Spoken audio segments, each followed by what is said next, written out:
무슨 소리야? 정우야, 애비 좀 도와다오. 허리 휘도록. 너 대학 보내고 뒷바라지 했잖아. 이렇게 문전박대를 하는 게 이게 맞는 거냐? 아버지, 이제 그만하시죠. 아버지가 공장에서 일한 것도, 어머니가 절약하면서 사신 것도, 그건 다 부모님들 인생이죠. 제가 해달라고 했습니까? 자꾸 찾아오시면 경찰에 신고할 거예요. 어머나, 아버님 같은 분이 여기 계시면 우리 애가 창피할 거예요. 친구들한테 따돌림 당할 수도 있잖아요. 게다가 저희 아파트가 얼마나 고급스러운 곳인데 이웃들의 시선도 좋지 않을 것 같고요. 웅정아, 염치 없지만 너한테 부탁 하나 하러 왔어. 우리 마누라가 큰 병에 걸렸네. 병원에서 수술을 안 하면 안 된다는데 딱 일주일만이라도 제발 도와줘. 이러다가 우리 마누라 영영 못 볼지도 몰라. 자기야, 그 양반이 우리 집에 살게 되면 이렇게 만나기도 힘들잖아요. 남편은 머저리라 잘 모르지만 그 영감은 좀 똑똑해 보이던데 우리 관계에 금방 눈치 챌 것 같았어요. 이게 뭐야? 다른 남자랑 당신이 어떻게 이럴 수가? CCTV에 다 찍혔어. 당신 불륜 현장이 고스란히 저기 봐. 시아버지를 쫓아내고 불륜까지 저지른 그 집 며느리야. 그러게 깨끗한 척, 품이 있는 척하면서 뒤로는 그런 짓을 하고 다녔으니 아버지, 저 아내와는 이혼했어요. 그동안 너무 많은 실수를 했고, 이제서야 아버지께서 느끼셨을 고통을 조금이나마 이해하게 된 것 같아요. 제발 다시 한 번만 기회를 주세요. 정우야, 이제 와서 효도는 무슨. 난 이제 내 삶이 있다. 넌 내 삶을 살아라. 난 이제 다시 자식에게 의지하고 싶지 않아. 내가 너를 외면했던 그 시간 동안 나도 나 자신을 돌보는 법을 배웠다. 여러분, 안녕하세요. 오늘은 정말 가슴 아픈 이야기를 들고 왔습니다. 40년간 공장에서 허리 휘도록 일하며 자식 뒷바라지한 아버지. 그런데 말입니다. 그 아버지가 어려움에 처했을 때 자식은 어떻게 했을까요? 강남 고급 아파트에 사는 아들과 며느리는 찾아온 아버지를 문전박게 했습니다. 우리 아파트 품위를 떨어뜨린다. 아이들이 창피해할 거지라는 이유로요. 하지만 그들의 위선적인 민낯이 밝혀지는 순간이 찾아옵니다. 시아버지를 쫓아낸 며느리의 충격적인 이중생활, 그리고 아버지의 통쾌한 복수가 시작됩니다. 오늘 이야기는 노인 학대, 불효, 세대 갈등, 우리 사회의 어두운 단면을 적나라하게 보여주는 충격적인 실화입니다. 과연 이 아버지는 어떤 선택을 하게 될까요?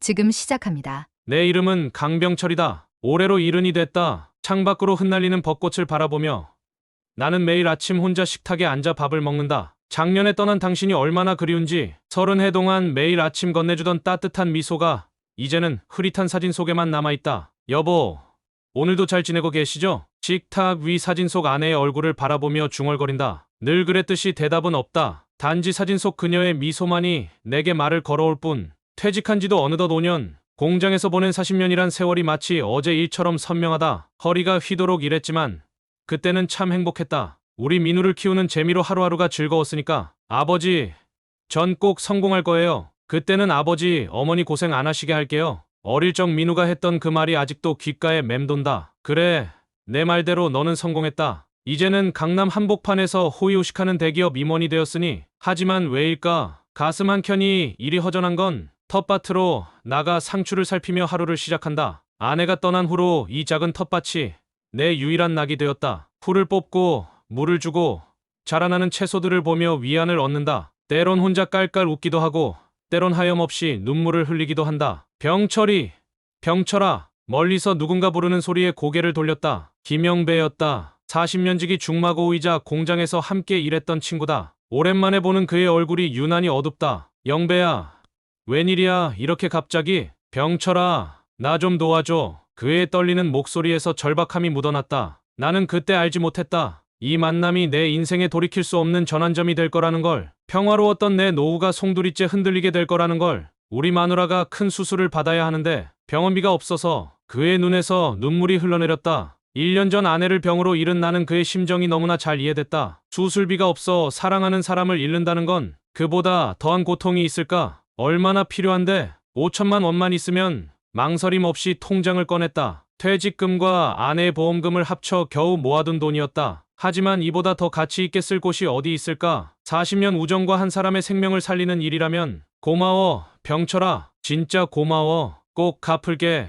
영배의 눈물 젖은 얼굴을 보며 나는 마음이 따뜻해졌다. 그때는 몰랐다. 이 돈이 내 인생의 마지막 희망이었다는 걸, 그리고 이 선택이 얼마나 큰 대가를 치르게 될지도. 해가 저물어갈 무렵 나는 텃밭 한켠에 앉아 하늘을 올려다보았다. 아내여, 내가 잘한 선택을 한 걸까요? 당신이라면 어떻게 하셨을까요? 따스한 봄바람이 불어오고 멀리서 들려오는 아이들의 웃음소리가 귓가를 스쳐간다. 그때까지만 해도 나는 몰랐다. 이것이 내가 누리는 마지막 평화라는 것을. 곧 닥쳐올 폭풍우 같은 시련들을 아무것도 모른 채 나는 그저 고요히 봄날의 황혼을 맞이하고 있었다. 한 달이 지났다. 영배에게서는 아무런 연락이 없었다. 여보세요, 영배야? 수차례 걸어본 전화는 불통이었고 그의 집을 찾아가 보니 이미 이사를 간 뒤였다. 이웃들은 그가 밤중에 짐을 싸서 떠났다고 했다. 가슴이 덜컥 내려앉았다. 아내 수술은요? 김영배 씨 부인은 어디로 가셨나요? 수술이라뇨?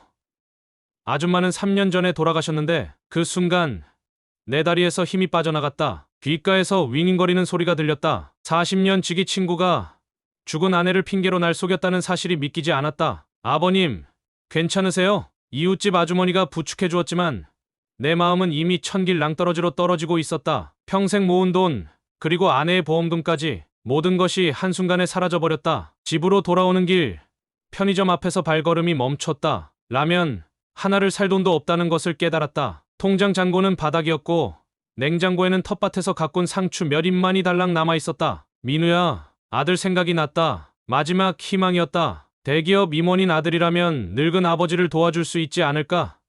떨리는 손으로 전화를 들었다. 아버님, 무슨 일이세요? 오랜만에 듣는 아들의 목소리. 회사에서 바쁜지 조금 서두르는 것 같았다. 민우야, 아버지가 좀 곤란한 일이 생겼어. 지금은 회의 중이라 나중에 다시 전화드릴게요.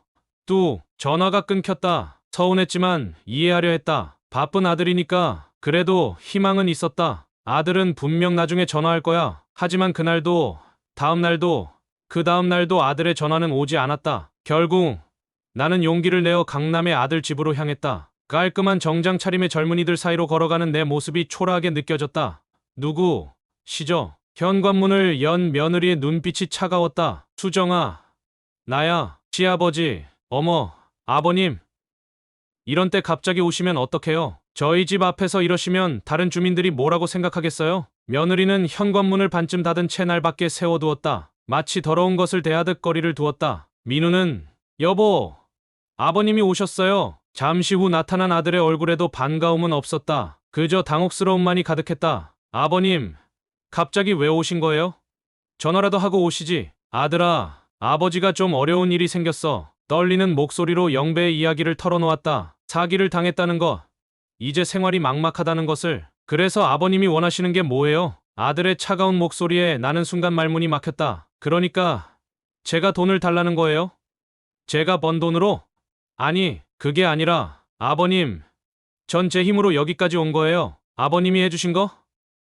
네, 감사합니다. 하지만 이제 그만하면 되지 않았나요? 아들의 말은 칼날이 되어 내 가슴을 찔렀다. 그 순간 며느리가 끼어들었다. 여보, 우리 애들이 학원 다녀올 시간이에요. 이러다 애들이 보면 아버님, 이거라도 받으세요. 그리고 앞으로는 미리 연락 좀 주세요. 아들이 내민 것은 5만 원짜리 지폐 10장, 50만 원이었다. 40년간 공장에서 허리 휘도록 일하며 뒷바라지한 아들에게서 받은 것이 고작 50만 원. 그리고 아버님, 우리 집에 자주 오시면 좀 곤란해요. 아시잖아요. 여기가 어떤 동네인지. 현관문이 닫히는 소리가 났다. 나는 그대로 엘리베이터 앞에 한참을 서 있었다. 걸음이 떨어지지 않았다. 밤이 되어 공원 벤치에 앉았다. 아들의 아파트가 보이는 곳이었다. 저 화려한 고층 건물 어딘가에 내 아들이 살고 있다. 하지만 이제 그곳은 내가 갈 수 없는 곳이 되어버렸다. 주머니 속 50만 원을 만져보았다. 차갑게 식은 지폐가 내 손을 떨리게 했다. 저 돈으로 난 어떻게 살아가야 하는 걸까? 아내여, 당신이 보고 있다면 뭐라고 하실까? 밤 공기가 차가웠다. 벤치에 앉아 하늘을 올려다보니 달이 참 밝았다. 마치 아내가 나를 내려다보는 것 같았다. 여보, 우리 아들이 이렇게 변해버렸네요. 눈물이 흘러내렸다. 찬바람에 눈물이 얼어붙는 것 같았다. 하지만 가슴속 깊은 곳에서 끓어오르는 서러움은 쉽게 식지 않았다. 저 멀리 아들의 아파트 창문에서 불빛이 하나둘 꺼져갔다. 그렇게 나의 첫 번째 밤이 시작되었다. 앞으로 얼마나 많은 밤을 이렇게 보내야 할지 그때는 알지 못했다. 이제 아들의 아파트 근처 공원이 내 집이 되었다. 벤치에서 며칠을 보내다 보니 이상하게도 이곳이 편해졌다. 아침이면 조깅하는 사람들이 지나가고 저녁이면 강아지를 산책시키는 주민들이 오간다. 할아버지, 또 오셨네요. 공원을 관리하는 박씨 경비 아저씨가 말을 걸어왔다. 나보다 10년은 젊어 보이는 그는 매일 아침 따뜻한 커피를 건네준다. 박씨, 고마워요. 힘드시죠? 저기, 제가 아는 고시원이 하나 있는데 고개를 저었다. 50만 원으로는 고시원비도 겨우 한 달이다. 그마저도 식사를 하면 남는 게 없다. 괜찮습니다. 여기가 좋아요. 저기 우리 아들 집도 보이고 매일 밤 아들의 집 창문을 보는 게 습관이 되었다. 32층 왼쪽에서 세 번째 창. 밤 11시가 되면 어김없이 불이 꺼진다. 규칙적인 생활을 하는 우리 아들. 그래도 성실하게 잘 사는구나. 저 할아버지, 사실은 어느 날 박 경비가 조심스럽게 말을 꺼냈다. 젊은 마님이 매주 화요일마다 그의 말에 귀가 쫑긋 섰다. 매주 화요일 며느리 박수정이 낯선 남자와 만난다는 것이었다. 처음에는 믿기지 않았다. 우리 며느리가, 그 도도하고 깐깐한 며느리가, 거짓말. CCTV가 있어요. 보여드릴까요? 떨리는 손으로 경비실 모니터를 봤다. 분명 우리 며느리였다. 화려한 원피스를 입고 낯선 남자의 차에 올라타는 모습이, 그리고 늦은 저녁 흐트러진 모습으로 돌아오는 모습까지. 아이고, 세상에. 가슴이 무너져 내렸다. 저 며느리 박수정, 날 더럽다며 문전박대하더니 남편과 아이들 있는 집에서 이런 짓을. 매주 화요일이라고 하셨죠? 네. 그런데 왜, 박씨, 부탁 하나만 해도 될까요? 그날부터 나는 화요일만 기다렸다. 며느리의 불륜 현장을 영상으로 담기 시작했다. 휴대폰은 없었지만 박 경비가 빌려준 디지털 카메라가 있었다. 한 주, 두 주, 증거가 쌓여갔다. 고급 호텔로 들어가는 모습, 레스토랑에서 은밀한 데이트를 즐기는 모습, 심지어 서로 얼싸안고 키스하는 장면까지. 아버님, 어느 날 경비실에서 커피를 마시고 있는데 낯익은 목소리가 들렸다. 며느리였다. 화장기 없는 얼굴로 나를 경악스럽게 쳐다보고 있었다. 여기서 뭐 하시는 거예요? 아, 수정이 왔구나. 설마 여기서 사시는 건 아니죠? 제발 저희 집 근처에서 이러지 마세요. 애들이 창피해요. 며느리의 말에 나는 피식 웃었다. 창피? 누가 누구에게 창피한 일을 하고 있는 건지. 그래, 내 말이 맞다. 내가 너무 오래 있었나 보구나. 가방을 챙겨들었다. 그동안 모은 증거들이 들어있는 카메라가 무겁게 느껴졌다. 걱정 마라. 이제 갈 테니. 며느리의 안도하는 표정이 눈에 들어왔다. 하지만 그녀는 몰랐다. 내가 떠나는 게 아니라 이제 막 시작이라는 것을. 그날 밤 나는 오랜만에 아들에게 문자를 보냈다. 민우야, 아버지가 너한테 보여줄 게 있구나. 내일 퇴근하고 잠깐 시간 내줄 수 있겠니? 잠시 후 답장이 왔다. 무슨 일이세요? 내 인생이 걸린 일이야. 휴대폰을 내려놓고 하늘을 올려다보았다. 달이 참 밝았다. 여보, 내가 지금 잘하는 걸까요? 우리 며느리의 추악한 민낯을 폭로하는 게 이게 옳은 걸까요? 바람이 차갑게 불어왔다. 마치 아내가 내 뺨을 쓰다듬는 것 같았다. 하지만 여보, 전 이제 돌아갈 수가 없어요. 우리 아들만큼은 이런 거짓된 삶에서 벗어나야 해요. 카메라 속 사진들을 다시 한번 확인했다. 이제 며칠 후면 저 고층 아파트에 폭풍이 몰아칠 것이다. 그리고 그 폭풍의 중심에는 내가 서 있을 것이다. 아들아, 아버지가 널 위해 마지막으로 해줄 수 있는 일이다. 밤 공기가 더욱 차가워졌다. 하지만 이상하게도 내 마음은 따뜻했다. 마치 오랜 시간 꼭 쥐고 있던 뜨거운 돌을 이제야 놓아주는 것처럼. 이게 무슨 소리야? 아들의 떨리는 목소리가 호프집을 울렸다. 카메라 속 사진들을 하나하나 넘겨볼 때마다 그의 얼굴이 하얗게 질려갔다. 민우야, 미안하다. 아들의 어깨에 손을 얹으려 했지만 그가 획 뿌리쳤다. 눈에서는 분노가 번뜩였다. 아버지, 설마 이런 걸 보여주시려고 절 부르신 거예요? 널 위해서, 절 위해서요? 우리 가정을 박살내는 게 절 위해서란 말씀이세요? 아들이 자리에서 벌떡 일어났다. 맥주잔이 쏟아져 테이블이 엉망이 되었다. 지금이라도 이 사진들을 모두 지우세요. 이런 일은 없었던 걸로 하면. 민우야, 처음으로 아들 앞에서 소리를 질렀다. 호프집의 모든 시선이 우리에게 쏠렸다. 너까지 이렇게 비겁해지면 안 된다. 내 아내가, 내 자식들의 어머니가 이런 짓을 저지르고 있는데 어떻게 모른 척할 수 있니? 아버지, 난 내가 이렇게 자랄 때까지 단 한 번도 비겁하게 살지 않았다. 힘들어도 정직하게 바르게 살았어. 그게 내가 너한테 물려주고 싶었던 유산이었는데. 아들이 고개를 떨구었다. 어깨가 떨리고 있었다. 하지만 애들은요? 제 딸, 아들은요? 이런 일이 알려지면 그때였다. 호프집 문이 거칠게 열리며 며느리가 들이닥쳤다. 박수정의 얼굴은 이미 분노로 일그러져 있었다. 아버님, 어떻게 이럴 수가 있으세요? 수정아, 당신이 뭔데요? 우리 가정을 이렇게. 며느리의 목소리가 히스테리컬하게 변했다. 주변 손님들이 하나둘 자리를 피하기 시작했다. 당신 때문이에요. 당신 같은 시아버지 때문에 내가 뭐라고? 내 때문에 내가 불륜을? 나도 모르게 목소리가 높아졌다. 참았던 분노가 한꺼번에 터져 나왔다. 그래, 날 더럽다며 문전박대 하더니 내가 더 더러운 짓을 하고 있었어. 남편과 자식이 있는 집에서. 여보, 며느리가 아들에게 매달렸다. 눈물을 흘리며 애원하는 모습이 꼴사납기 그지없었다. 난 당신밖에 없어요. 저 사람은 아무것도 아니에요. 실수였어요. 제발. 그때였다. 아들이 며느리의 손을 거칠게 뿌리쳤다. 실수. 이게 실수야? 카메라를 집어들더니 사진들을 하나하나 보여주기 시작했다. 이것도 실수고 이것도 실수야? 매주 화요일마다 반복된 실수란 말이야? 여보, 입 다물어. 처음 보는 아들의 모습이었다. 늘 점잖고 예의 바르던 그가 이렇게 무섭게 변할 수 있다는 걸 몰랐다. 당장 집에서 나가. 오늘부로. 여보, 제발 애들 생각해서라도. 내가 애들 생각이나 했어? 아빠가 늦게 들어온다고 투정 부리는 애들 앞에서 넌 다른 남자를 만나러 다녔잖아. 순간 팡 하는 소리와 함께 며느리의 뺨이 붉게 물들었다. 아들이 생전 처음으로 손찌검을 한 것이다. 나가.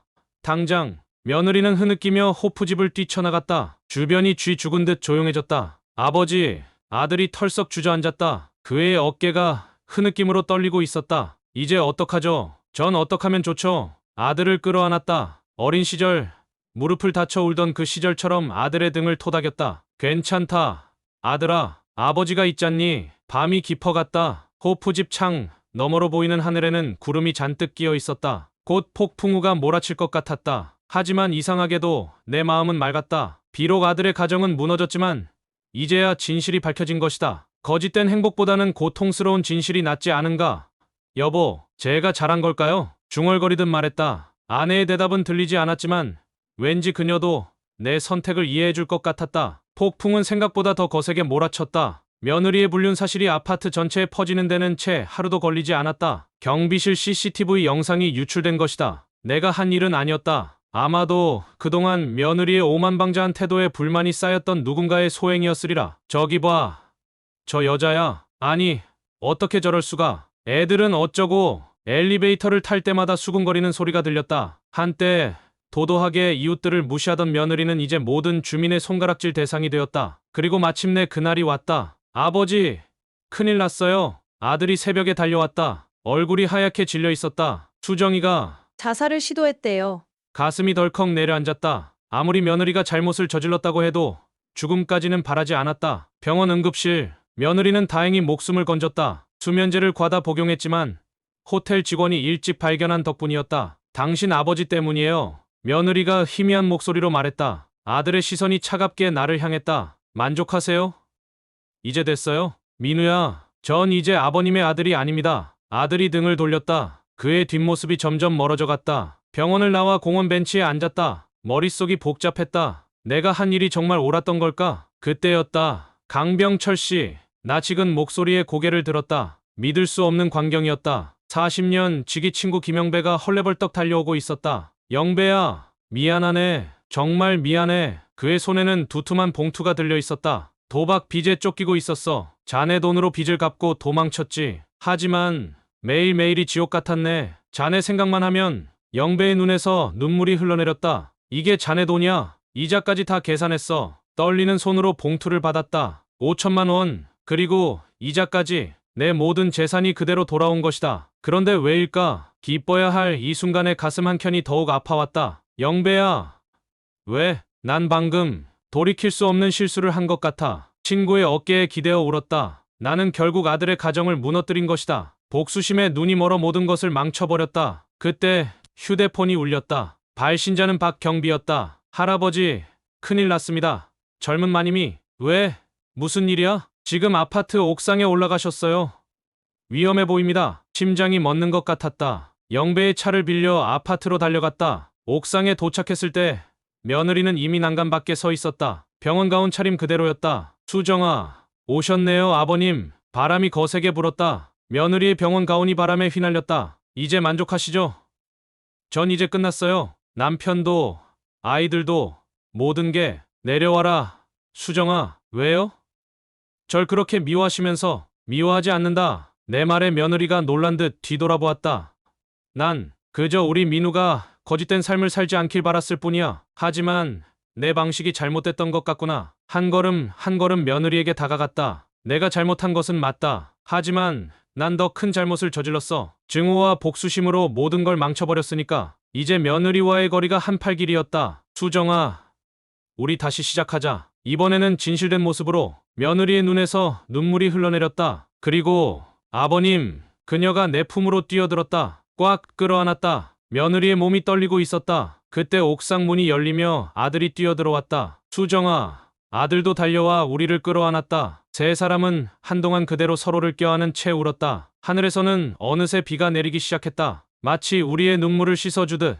여보, 이제야 제가 해야 할 일을 한 것 같네요. 중얼거리듯 말했다. 비가 더욱 거세게 내렸다. 하지만 이상하게도 차갑지 않았다. 새벽이 밝아오고 있었다. 모든 게 끝난 지금 나는 고요한 방 안에서 혼자 앉아있다. 작은 전셋집이지만 이곳은 나만의 공간이다. 아내가 떠난 후부터 한 번도 느껴본 적 없는 평온함이 자리 잡았다. 이곳에서만큼은 누구의 시선도, 누구의 기대도, 그 어떤 짐도 없다. 나는 아들 민우를 용서하지 않았다. 아니, 정확히 말하면 용서할 필요조차 느끼지 못했다. 그는 자신의 선택으로 살아갔고 나는 나의 선택을 했다. 그의 눈물을 보며 미안하다는 말도 들었지만 그 말이 이제 와서 나를 위로해줄 만큼의 무게는 없었다. 며느리 서지은, 그녀의 이름만 들어도 속이 답답하다. 그녀가 겪은 파국은 어찌 보면 자업자득이다. 내가 그 진실을 폭로하지 않았다면 그녀는 계속 위선 속에서 거짓된 삶을 살았을 테지. 어쩌면 내가 복수를 한 것이 아니라 그녀가 스스로를 무너뜨렸는지도 모른다. 불륜남에게마저 버림받고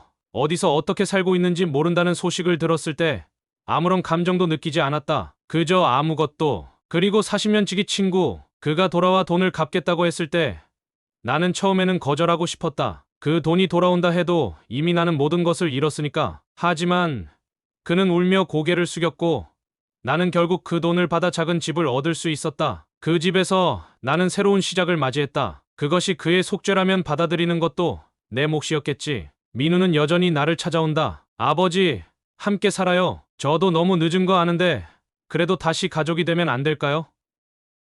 그렇게 말하는 그의 목소리는 진심처럼 들렸다. 하지만 나는 그 제안을 거절했다. 평생 누군가의 아버지로, 남편으로 살아왔던 내가 이제는 나 자신으로 살아가고 싶었다. 나를 위한 시간이 필요했다. 그의 눈빛 속에는 후회와 아쉬움이 가득했다. 하지만 나는 그에게 말했다. 민우야, 아빠는 너를 사랑한다. 그건 변하지 않을 거야. 하지만 이제 아빠도 아빠 자신을 사랑할 시간이 필요해. 그 말이 내 입에서 나오기까지 참 오랜 시간이 걸렸다. 이제 나는 복지센터에서 봉사활동을 한다. 나와 같은 처지의 노인들에게 따뜻한 차 한 잔을 내밀고 가끔씩 삶의 이야기를 나눈다. 그곳에서 나는 비로소 내가 혼자가 아니라는 걸 깨달았다. 세상은 여전히 외롭지만 그 외로움을 조금 덜어주는 이들도 있다는 걸 알게 되었다. 밤이 되면 가끔 민우의 얼굴이 떠오른다. 우리가 함께했던 시간들, 내가 그를 안고 처음으로 아빠가 되었던 날, 그리고 그가 내게 등을 돌렸던 순간들. 하지만 그 모든 것이 지금의 나를 만들었다. 나는 더 이상 과거에 얽매이지 않는다. 아들도,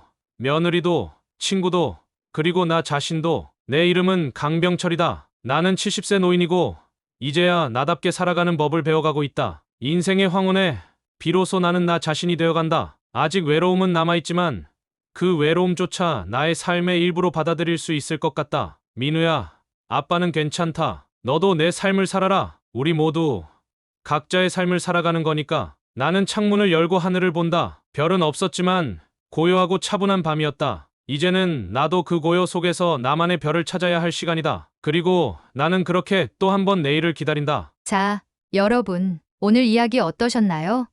평생을 자식 위해 살았던 한 아버지가 배신과 상처를 딛고 새로운 삶을 찾아가는 여정이었습니다. 결국 이 이야기는 용서와 자아실현이라는 두 갈래길 앞에 선 한 노인의 선택에 관한 것이었습니다. 뒤늦게 후회하는 아들과 다시 화해할 것인가, 아니면 홀로서기의 길을 걸어갈 것인가. 때로는 가족이라는 이름으로 포장된 의존이 진정한 행복을 가로막는 족쇄가 될 수도 있다는 걸 이 이야기는 보여줍니다. 여러분은 강병철 할아버지의 선택을 어떻게 생각하시나요? 다음 시간에도 여러분의 마음을 울리는 이야기로 찾아뵙겠습니다. 함께해 주셔서 감사합니다.